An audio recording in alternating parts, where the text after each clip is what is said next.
Et nous te disons Amen. Gloire au Seigneur. On peut se remettre.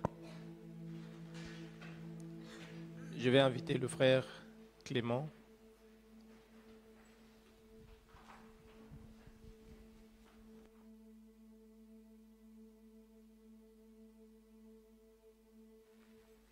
Alléluia. Alléluia.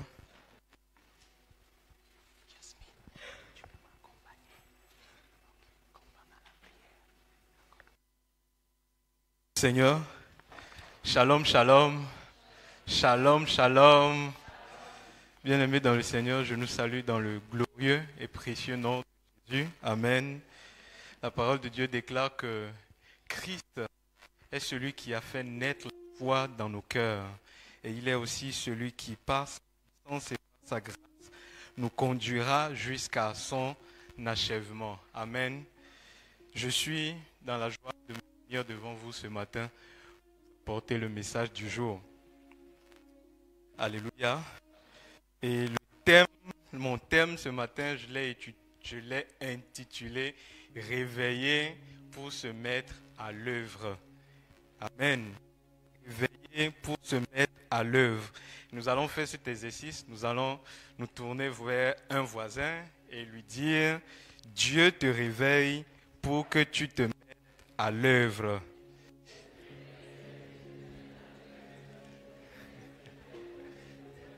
Dieu te réveille pour que tu te mettes à l'œuvre. Amen. Je vais encore prier pour nous. Et nous allons entendre la parole. Seigneur, merci encore pour ce jour et ces moments que tu nous donnes dans ta présence. C'est avec foi que nous voulons t'écouter, reconnaissant et confessant que tu as les paroles qui donnent la vie. Seigneur, je parle, mais que ta voix soit entendue, écoutée et obéie par la puissance du Saint-Esprit, dans le glorieux et précieux nom de Jésus-Christ. Donc, comme je l'ai annoncé tout à l'heure, le thème de c'est réveillé par Dieu pour se mettre au travail, pour se mettre à l'œuvre. Et nous allons lire quelques portions de l'Écriture qui vont nous orienter dans cette prédication. Le premier passage, c'est Agé, le chapitre 1er, le verset 1 à 5, puis le verset 12 à 14, toujours dans le même chapitre. Agé 1 à 5. Verset 12 à 14. Et le deuxième passage se trouve dans Esdras, le chapitre 6, le verset 14. Et nous exploiterons d'autres passages avec le temps. Amen.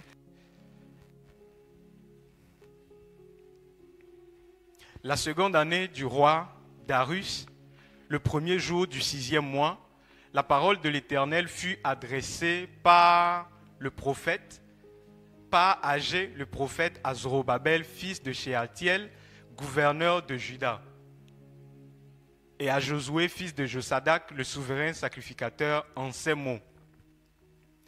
Ainsi parle l'Éternel des armées, ce peuple dit, le temps n'est pas venu, le temps de rebâtir la maison de l'Éternel. C'est pourquoi la parole de l'Éternel leur fut adressée par Agé, le prophète, en ces mots. Est-ce le temps pour vous d'habiter vos demeures lambrissées quand cette maison est détruite? Ainsi parle maintenant l'Éternel des armées. Considérez attentivement vos voies. Considérez attentivement vos voies. Le verset 12. Alors Zorobabel, fils de Shealtiel, Josué, fils de Jehozadak, le grand prêtre et tout le reste du peuple écoutèrent la voix de l'Éternel, leur Dieu. Ils écoutèrent les paroles du prophète Agé que l'Éternel, leur Dieu, leur avait envoyé, et le peuple en eut la crainte de l'Éternel. Alors Agé, le messager de l'Éternel, transmit au peuple le message suivant de la part de l'Éternel. Moi, je suis avec vous, l'Éternel le déclare. Moi, je suis avec vous, l'Éternel le déclare. Verset 14, et l'Éternel anima d'un nouveau zèle. Louis II, dans Louis II, il est dit, l'Éternel réveilla l'esprit de Zorobabel.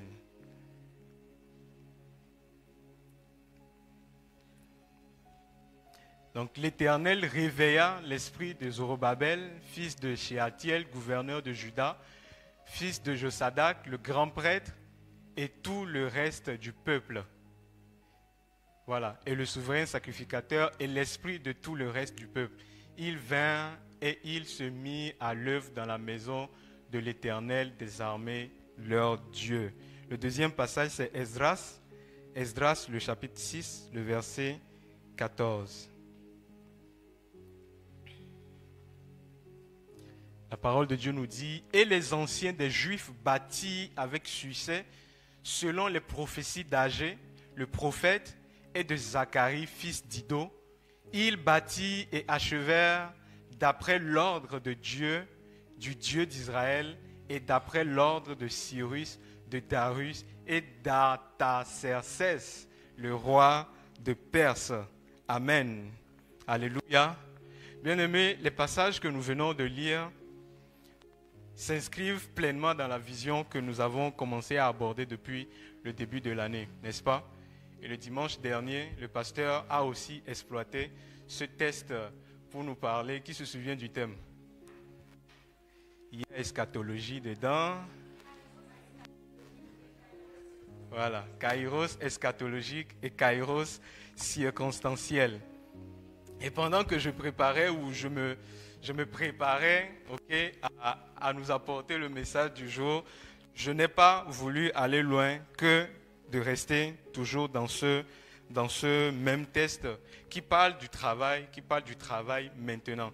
Mais une chose est intéressante et qu'il nous faut noter, c'est de là même qu'est venu le thème de la prédication, c'est qu'à un moment donné, il était question de réveil. Il était question que le Seigneur réveille l'esprit du peuple. Alléluia. Comme nous le savons, les enfants d'Israël ont été déportés, n'est-ce pas? Pour une certaine raison, ou pour un certain nombre de raisons.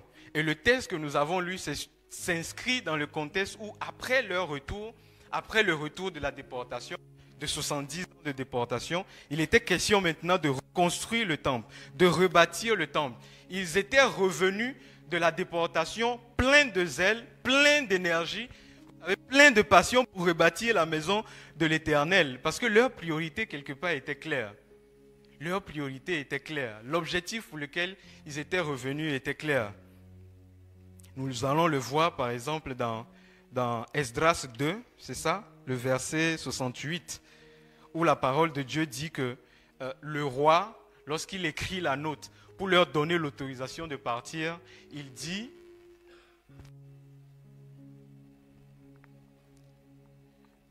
Non, je pense que je me suis trompé dans mes notes. Mais le roi dit que le Dieu d'Israël, ou plutôt le Dieu qui est à Jérusalem, m'a commandé de bâtir une maison, de bâtir un temple. Quel est, le reste du peuple? Que son Dieu soit avec lui et qu'il bâtisse la maison de Dieu. Donc l'ordre était clair. Ok, l'ordre était clair. Nous allons voir que ce n'est pas un réveil que le roi Cyrus va prendre cette décision-là. Donc le Seigneur ranime son souffle, ou ranime son esprit. Le Seigneur en fait, je ne sais pas si je dois dire, attire son attention sur quelque chose de spécifique, qui est de laisser partir son peuple pour reconstruire le temple. Mais comme je le dis, au fil du temps, une fois qu'ils vont arriver sur le territoire, quelque chose va se passer. C'est que petit à petit, ils vont perdre ce zèle-là. Le zèle va se refroidir. Leurs priorités vont changer. L'envie de rebâtir les murailles, l'envie de rebâtir le temple va laisser place à leur projet personnel. En gros, c'est comme si l'urgence de rebâtir le temple, à un moment, ils avaient perdu cette urgence-là de vue. Amen. Ils avaient perdu cette urgence-là de vue. La préoccupation de leur cœur maintenant était plus, voilà, leurs affaires personnelles. Et peut-être pour nous aujourd'hui, c'est peut-être, je ne sais pas, les études. C'est peut-être le côté professionnel. Tellement que les parents mettent la pression sur nous qu'on a envie de dire, Seigneur, ton œuvre après. Parce qu'on a des obligations à honorer. Et lorsque le prophète Agé va s'adresser à eux, on comprend que les raisons, ils avaient des raisons quelque part. Et ces raisons, ou la raison principale, c'était que le temps n'était pas encore arrivé pour rebâtir la maison de l'Éternel. Le temps n'est pas favorable. Les temps ne sont pas favorables. Naturellement, on peut se poser la question de savoir qu'est-ce qui s'est passé en eux, n'est-ce pas? Qu'est-ce qui s'est passé en ce moment-là?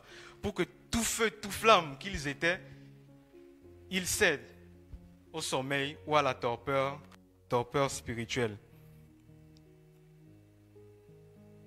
Lorsqu'on lit le texte, on remarque qu'ils n'avaient pas manqué de moyens. Ce n'est pas le moyen qui avait manqué, n'est-ce pas? Ils n'avaient pas manqué de moyens. Ce n'est pas que physiquement ils étaient incapables de bâtir la maison. Ce n'est pas qu'ils avaient des problèmes de santé, que la maladie avait frappé la région. Ce n'est même pas que Dieu les avait oubliés à un moment donné. Mais ils avaient abandonné. En fait, ce qui s'est passé, c'est que, comme je l'ai dit, peu à peu, leur vision spirituelle va s'assombrir, va s'éclaircir. Et quand je dis vision spirituelle, je vais dire premièrement qu'ils avaient oublié d'où est-ce qu'ils venaient en tant que peuple. C'est-à-dire l'histoire qu'ils ont avec Dieu depuis Abraham jusqu'à la déportation. Deuxièmement, ils avaient oublié pourquoi est-ce qu'ils ont été exilés. Pourquoi est-ce que Dieu les avait exilés. Et troisièmement, ils avaient oublié l'appel divin qui les avait ramenés sur leur terre. Et j'aimerais qu'on lise quelques portions de l'Écriture pour mieux comprendre ce que je suis en train d'énumérer. Le premier passage, c'est dans Jérémie 5, le verset 19. Donc, à ce niveau, c'est l'Éternel qui parle et qui décrit un peu ce qui se passe entre lui et le peuple. Jérémie 5, le verset 19. Il dit, comme vous m'avez abandonné et que vous avez servi des dieux étrangers dans votre pays, ainsi vous servirez des étrangers dans un pays qui n'est pas le vôtre. Donc on comprend qu'à un moment, ils avaient abandonné l'Éternel.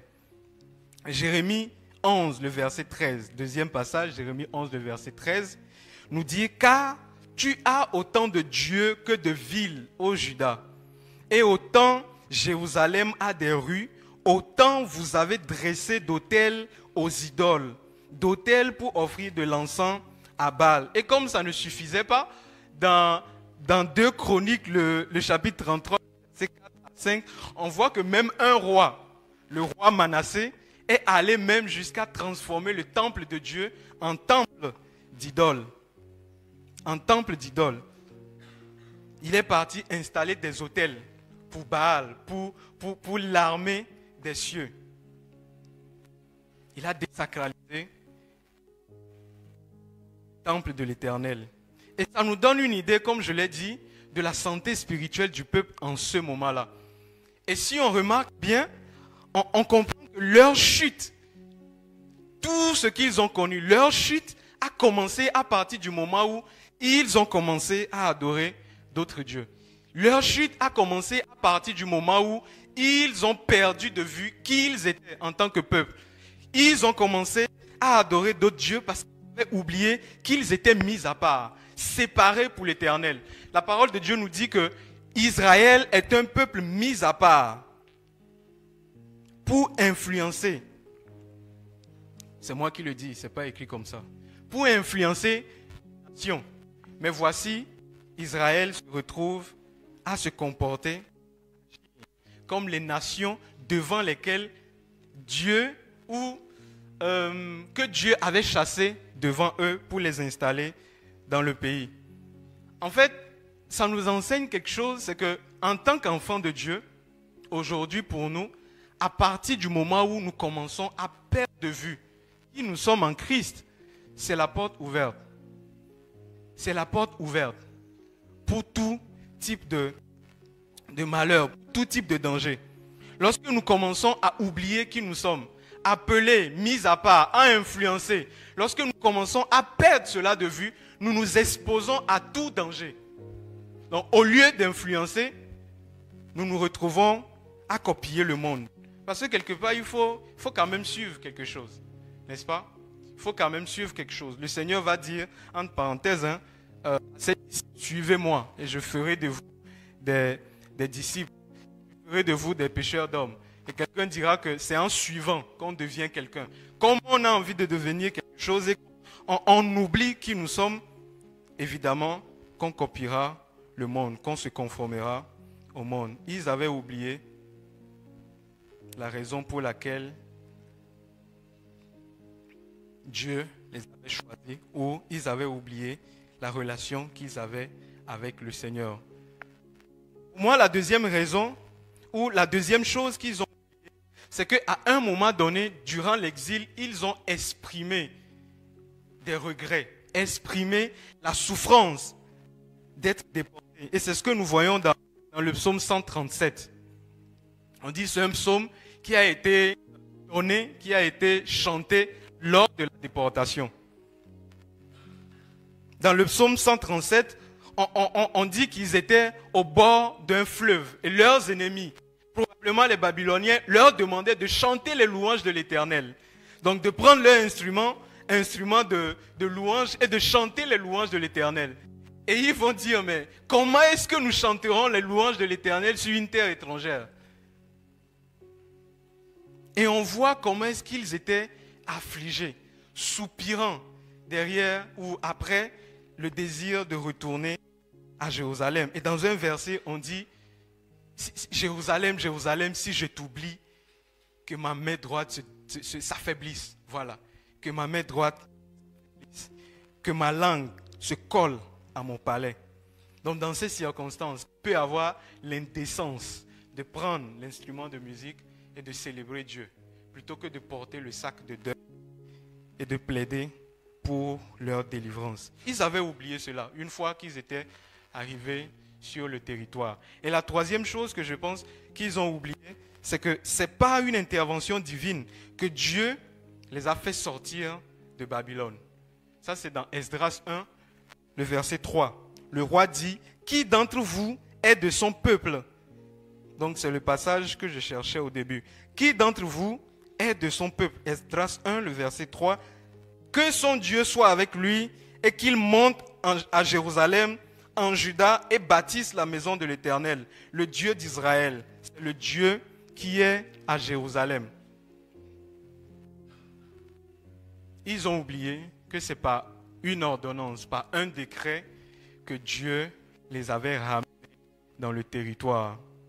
Ils avaient reçu tout ce qui était ustensiles du temple, les matériaux que le roi Nebuchadnezzar avait ramené en Babylone lorsque le temple avait été pillé.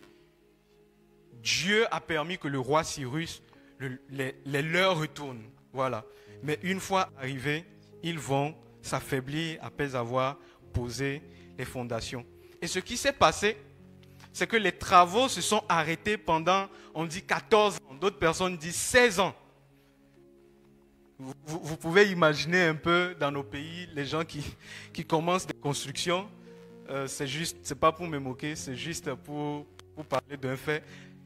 Par manque d'argent, on met la fondation et puis voilà, on revient après 5 ans pour continuer. Entre-temps, les herbes, les arbustes ont poussé sur le chantier. Pendant 14 ans, 16 ans, le travail va s'arrêter. Vous savez, en fait, ce qui s'est passé en ce moment-là, c'est que petit à petit, ils vont se laisser gagner par un sommeil spirituel. Par un sommeil spirituel. Ce qui fait que pour nous, enfants de Dieu, lorsque Dieu est avec nous, le plus grand danger, ce n'est pas que les ennemis se lèvent, mais ce que nous disons en face de nos ennemis, en face des adversaires ou en face de l'adversité. Comment est-ce que ce sommeil a été manifesté chez les enfants d'Israël lorsqu'ils sont venus? Je vois trois manifestations, 3 symptômes. Premièrement, les excuses spirituelles. Les excuses spirituelles. Et ça, c'est dans Esdras 4, le verset 23 à 24. Esdras 4, 23 à 24.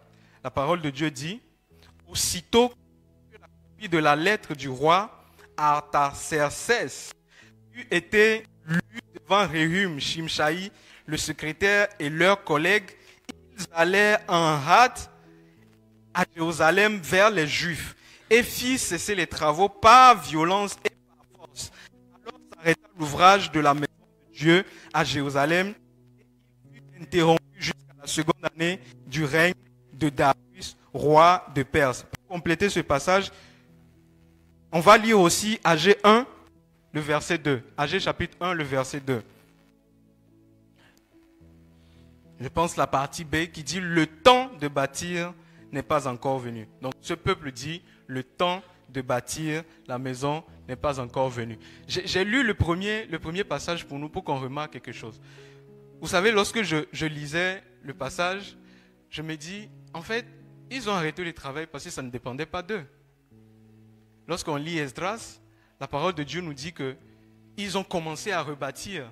Et les peuples qui étaient sur le territoire avant qu'ils ne reviennent se sont approchés d'eux pour leur dire: mais nous voulons bâtir avec vous. Lorsqu'ils ont refusé, ils ont envoyé des lettres au roi pour lui dire que roi, fouille dans les archives, il y a un peuple qui a toujours été rebelle. Voici, ils sont en train de reconstruire leur ville pour se rebeller encore contre toi. Et le roi aussi va faire des recherches et il va trouver qu'effectivement, il y avait un peuple comme ça.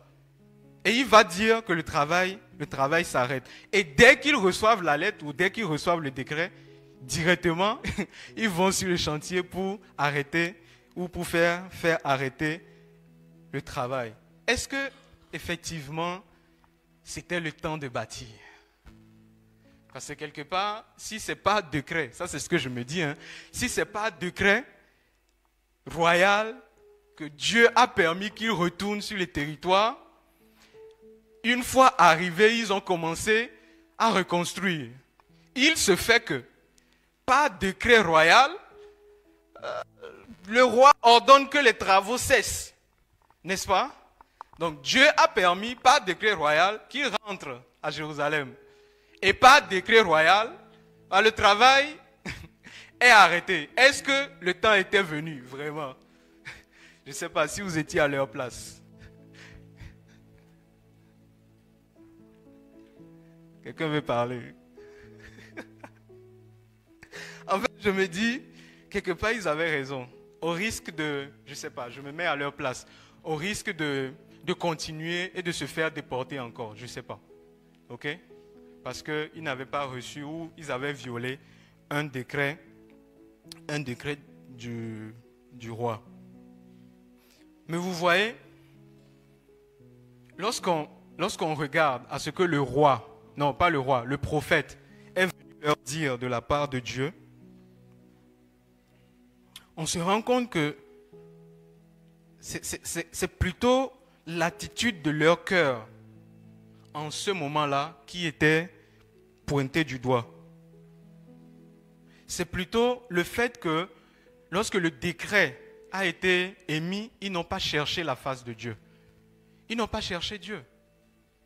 Parce que si effectivement, je pense que c'est dans le chapitre 4, la parole de Dieu va nous dire que lorsqu'ils ont posé les fondations, ils étaient en joie. Ils ont célébré l'Éternel, que son amour durera toujours. Ça veut dire qu'ils avaient confessé que Dieu était avec eux, Dieu les soutenait, il était dans ce travail-là. Mais il se fait que lorsque le décret a été émis, ils ont arrêté le travail. Ils ont arrêté parce qu'ils n'ont pas cherché Dieu. Parce qu'en réalité, 14 ans, 16 ans plus tard, lorsque Dieu va envoyer Agé vers eux, il va leur dire, mais qui vous a dit que ce n'est pas le temps de travailler? C'est comme Paul qui dit aux Galates, vous avez commencé à courir si bien. Qui vous a ensorcelé pour arrêter ce que vous avez commencé? n'est-ce pas? Qu'est-ce qui s'est passé? On peut dire, mais Seigneur, tu parles tantôt d'une manière, tantôt d'une autre. Voilà, il faut savoir discerner ta voix dans les circonstances. Mais est-ce que je vous ai dit? Est-ce que j'ai parlé? Est-ce que vous m'avez cherché? On parle des enfants d'Israël comme miroir pour nous regarder nous-mêmes aussi, n'est-ce pas? Pour nous regarder nous-mêmes aussi. Pour nous poser la question, est-ce que nous aussi, parfois, nous ne trouvons pas des excuses lorsque certains événements arrivent dans nos vies pour nous détourner, pour chercher nos solutions, toutes fabriquées par nous-mêmes dans nos industries de fabrication de solutions. Est-ce que parfois, je vais dire, lorsqu'on regarde dans nos vies, est-ce que parfois nous ne générons pas, entre guillemets, pour utiliser l'expression qu'on utilise dans le cadre de ChatGPT, nous ne générons pas des excuses? Est-ce que nous ne générons pas des excuses? Quelles sont les excuses qu'on génère souvent, ou qu'on donne, parfois pour fuir le travail que Dieu nous a donné? Il n'y a pas le temps. Il n'y a pas le temps, il n'y a pas l'argent. Je n'ai pas des habits. Pardon? Voilà. Mariage. En fait, nous nous donnons des raisons. Tout simplement pour fuir. Tout simplement pour fuir. Peut-être que tu es là ce matin comme ouvrier. Parce que c'est ce qui me venait en tête quand je préparais. Comme ouvrier. Tu as commencé convaincu, tu as suivi la formation, on t'a consacré, prié pour toi, tu commences à servir, le responsable te parle mal. Il te traite durement. Tu te dis, ah Seigneur, je ne suis pas venu ici pour souffrir. Hein. Je ne suis pas venu ici pour souffrir, je suis venu te servir. Ici on me parle mal là. Je ne suis plus dedans et tu abandonnes. Est-ce que c'est vraiment une raison suffisante? Est-ce que c'est vraiment une raison suffisante? Je prends des choses pratiques parce que c'est des choses qu'on vit.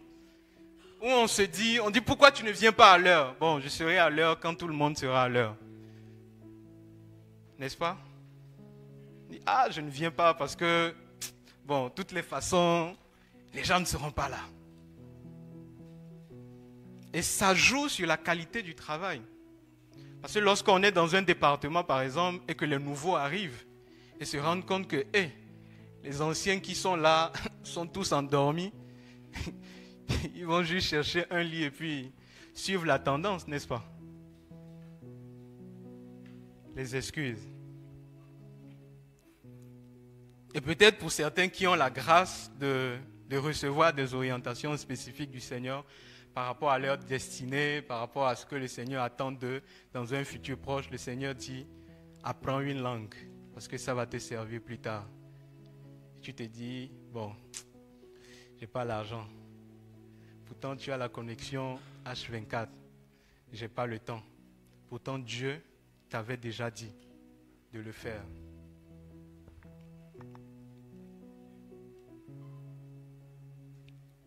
Bien-aimé, lorsque Dieu nous dit que c'est le temps de travailler et que nous avançons des excuses, ce qui se passe, c'est que avec le temps, ces excuses deviennent comme des chaînes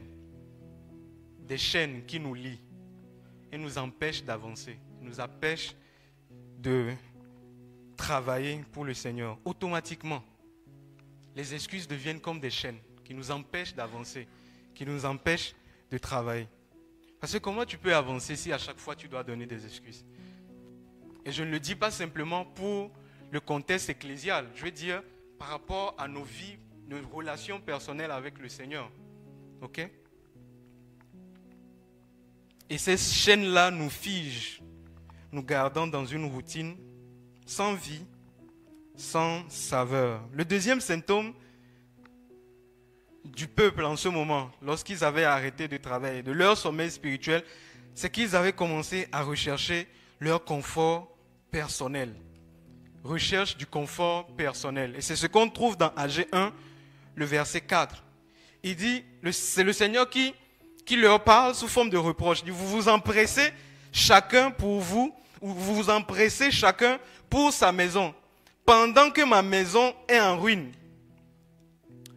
Donc, non seulement ils avaient arrêté de travailler, mais ils avaient changé de priorité.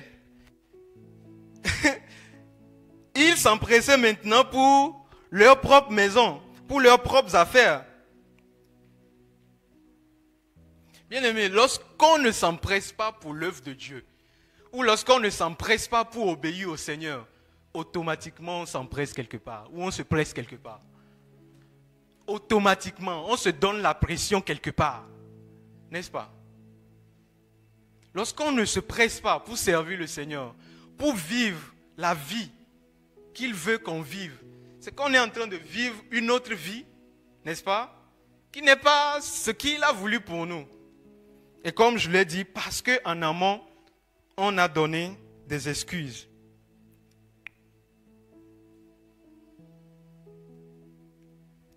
Le Seigneur leur dit, vous êtes entièrement concentrés sur votre bien-être personnel pendant que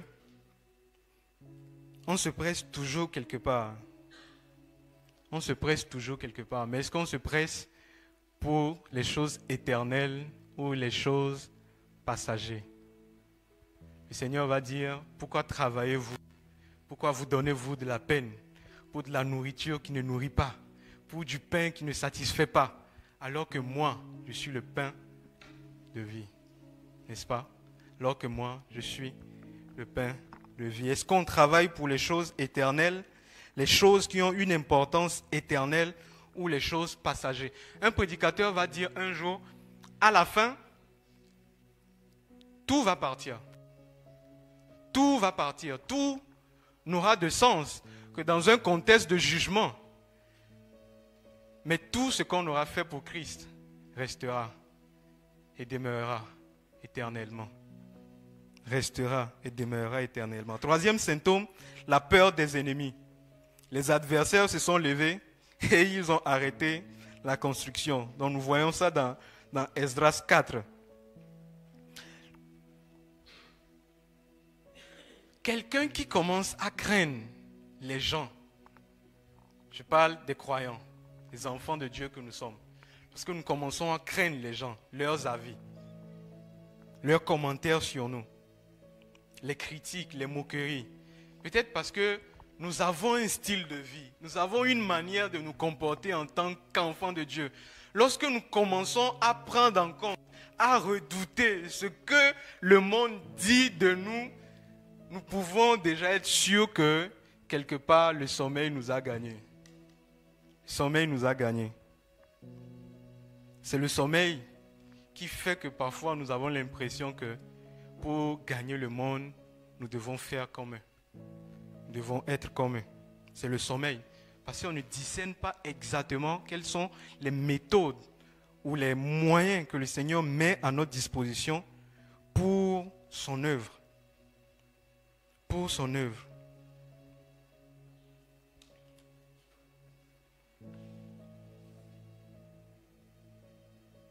Ça, ce sont les symptômes. Et c'est ce que le Seigneur va voir.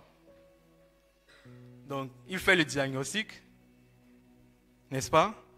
Et il apporte le remède. Il apporte la solution. Et c'est ce que j'aime chez le Seigneur. C'est qu'il ne nous laisse pas toujours dans cet état-là. Alléluia. Il ne nous laisse pas toujours dans cet état-là.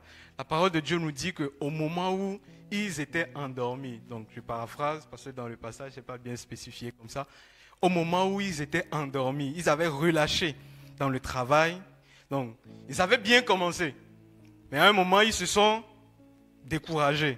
En ce moment-là, Dieu envoya un homme, Dieu envoya une voix, Dieu envoya un prophète. Pourquoi? Pour leur donner une parole, pour les réveiller, pour leur donner un nouveau zèle, pour exciter, ça c'est une version, je ne me rappelle plus quelle version, pour exciter leur esprit. C'est-à-dire qu'en ce moment-là, le Seigneur vient et puis il souffle quelque chose dans leur esprit et se dit, qu'est-ce qu'on est en train de faire? Ça fait 14 ans qu'on a arrêté de bâtir la maison de Dieu alors qu'on avait bien commencé. Donc le Seigneur fait quelque chose, il déclenche quelque chose dans l'esprit de quelqu'un. Il dit, mais ça fait beaucoup, ça fait trop longtemps que je suis dans cette situation-là. Ça dure trop. Qu'est-ce qui m'arrive? Qu'est-ce qui se passe? Pourquoi je suis dans telle situation? Il s'est dit, mais waouh, Seigneur, je dois me lever. Je dois me lever. Et c'est ce qui se passe. Le Seigneur leur parle.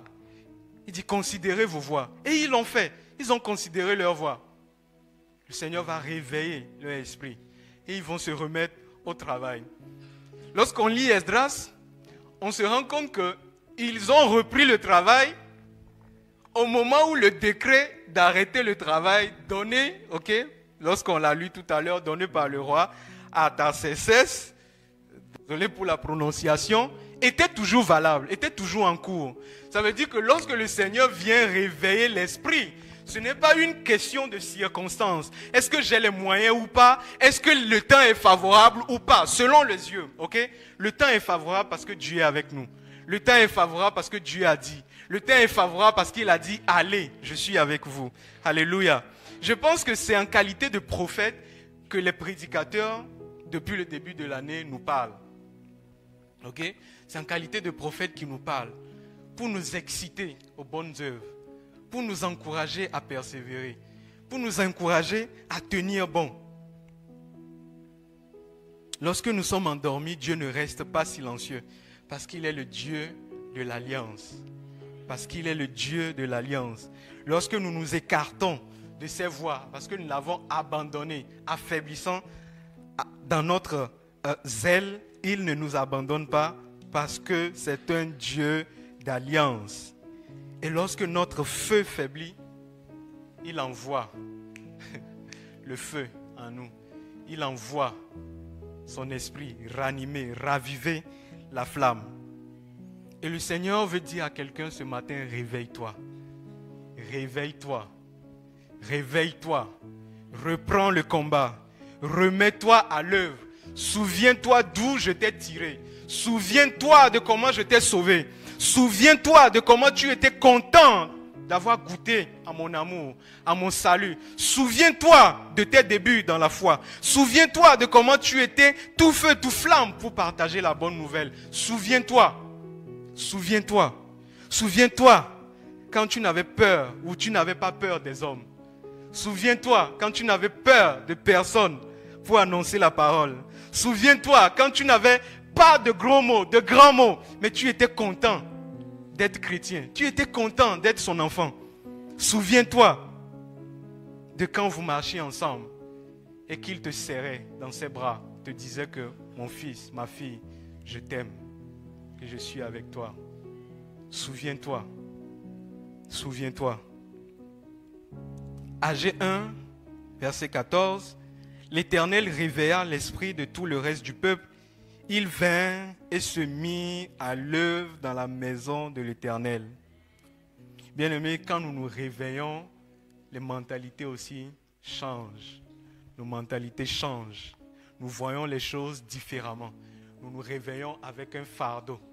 Nous nous réveillons avec un fardeau. Lorsque le Seigneur dit, venez à moi vous tous qui êtes fatigués, prenez mon joug sur vous, nous reprenons courage. Nous trouvons la joie de porter son fardeau et d'être ou de marcher avec lui. Lorsque le Seigneur réveille notre esprit, il nous donne un souffle nouveau, la force renaît, la passion revient et l'œuvre avance. Et l'œuvre avance. Nous allons terminer avec deux passages.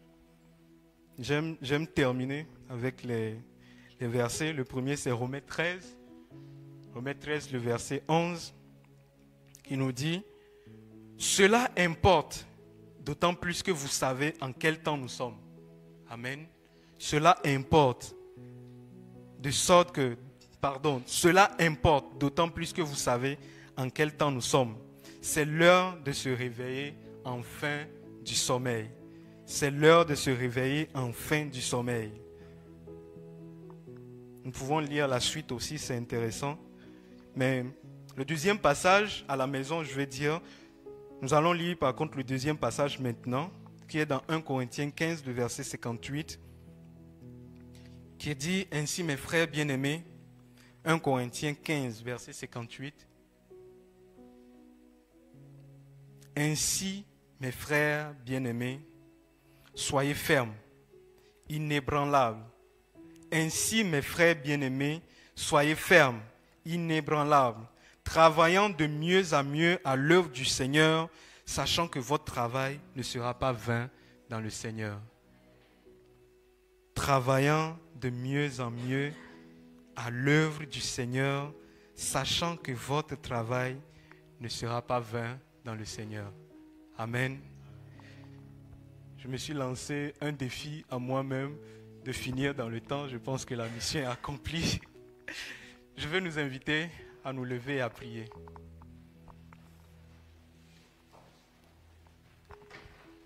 Nous allons prier par rapport à ce que nous avons entendu, ce que le Seigneur nous a dit, nous avons été interpellés, ce qui nous a touchés. Sûrement que je n'ai pas tout abordé, mais le Seigneur sait parler à nos cœurs. Le Seigneur sait nous interpeller. Il est capable de te rappeler quelque chose que je viens de dire et mettre ton attention sur cela particulièrement. Alors tu vas élever ta voix et rendre grâce au Seigneur pour le message et ce qui t'a touché.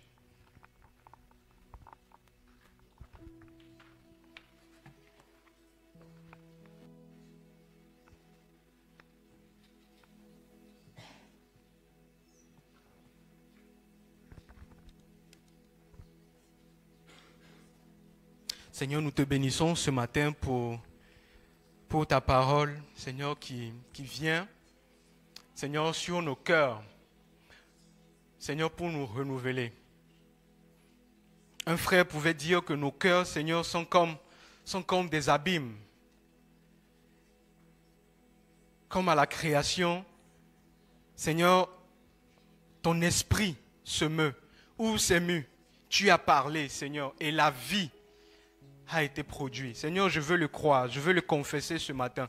Que Seigneur, cette parole proclamée, annoncée, Seigneur, n'a pas été proclamée en vain, mais que tu as suscité quelque chose dans le cœur de quelqu'un.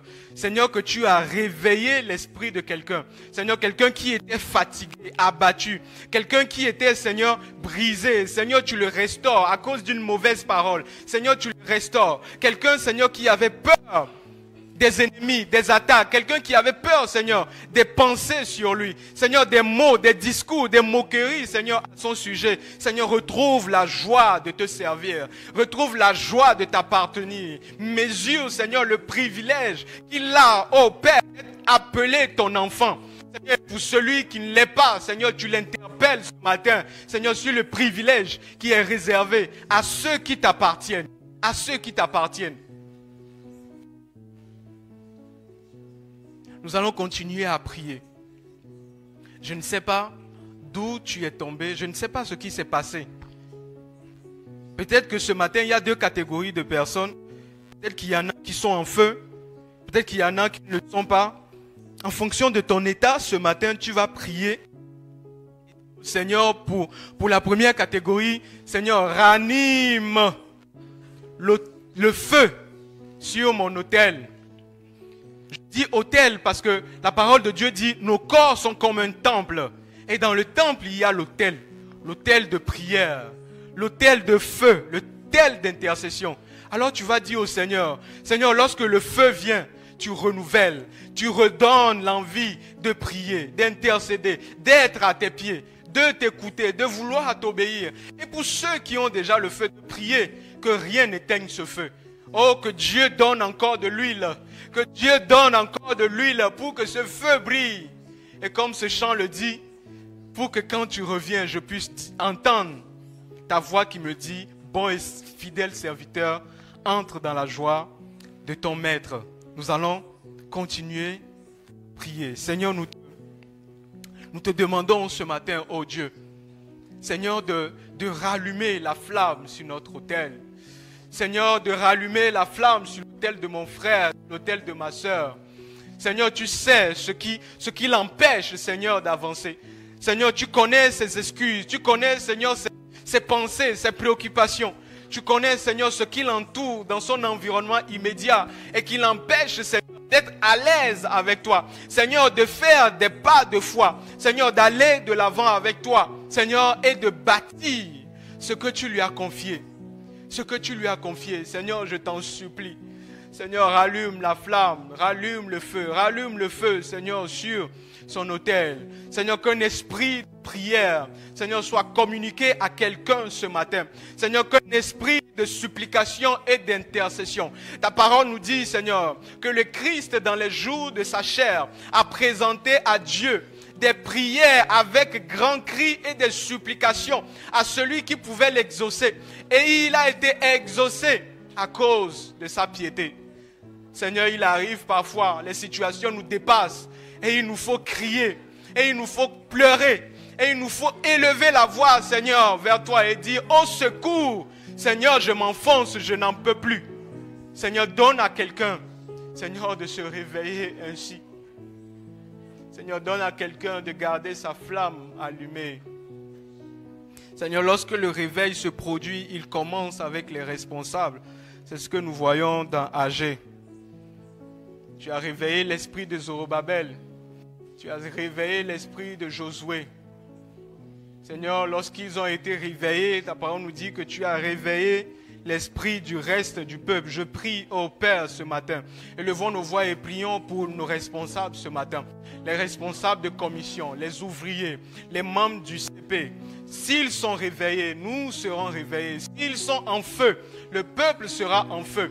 S'ils ont la vision, nous irons loin. L'œuvre avancera. Élevons nos voix et prions pour eux, intercédons pour eux. Demandons au Seigneur de renouveler leur force, de renouveler leur vigueur. Seigneur, renouvelle l'esprit de nos responsables ce matin. Seigneur, renouvelle l'esprit du patriarche. Renouvelle l'esprit des membres du CP. Renouvelle l'esprit, Seigneur, des responsables de commission. Seigneur, extirpe-les de la monotonie. Extirpe-les, Seigneur, des habitudes. Extirpe-les, Seigneur, des protocoles. Oh, qu'un feu nouveau arrive. Qu'un zèle nouveau, Seigneur, arrive. Que l'œuvre avance, Seigneur. Parce que c'est fait, non dans la chair, mais dans l'esprit. Parce que c'est fait, Seigneur. Parce que c'est créé, c'est encouragé. Seigneur, c'est insufflé par le Saint-Esprit. Au nom de Jésus. Seigneur, nous prions. Oh, que tout esprit d'endormissement, Seigneur, soit chassé au loin de leur vie dans le nom de Jésus. Seigneur, que tous les pièges, Seigneur, des protocoles des hommes, Seigneur, des moyens des hommes, oh Père, dans lesquels ils peuvent tomber, Seigneur, pour s'endormir. Seigneur, les quelques exaucements qu'ils peuvent avoir de toi, Seigneur, ne les empêche pas d'avancer avec toi. Ne les empêche pas, Seigneur, de s'endormir, mais de toujours chercher plus. De toujours chercher plus. Seigneur, les responsables de commission, je prie que tu leur donnes de nouvelles idées, de nouvelles idées, de nouvelles idées, de nouvelles idées, de nouvelles idées. Tu as dit, Seigneur, que tu as réservé des choses que les yeux n'ont jamais vues, que les oreilles n'ont jamais entendues, que tu les prépares, Seigneur, pour nous. Je prie, oh Père, que ces choses leur montent à l'esprit. Seigneur, que la joie de te servir revienne. Que la joie de te servir revienne. Que la joie de te servir revienne. Oui, Seigneur, lorsque tu renouvelles notre souffle, Seigneur, nous sommes galvanisés. Nous sommes motivés par le Saint-Esprit. Et cette motivation, Seigneur, c'est l'huile qui coule en nous. Seigneur, merci parce que tu en es la source. Zacharie pouvait voir cela en vision, voir un chandelier qui était connecté à 2 arbres d'olivier, qui étaient connectés à des oliviers et desquels coulait directement l'huile. Je crois que c'est aussi pour nous. Seigneur, que notre source ne tarisse pas. Que la lampe, que la lumière brille toujours. Dans le nom puissant de Jésus, nous avons prié. Amen.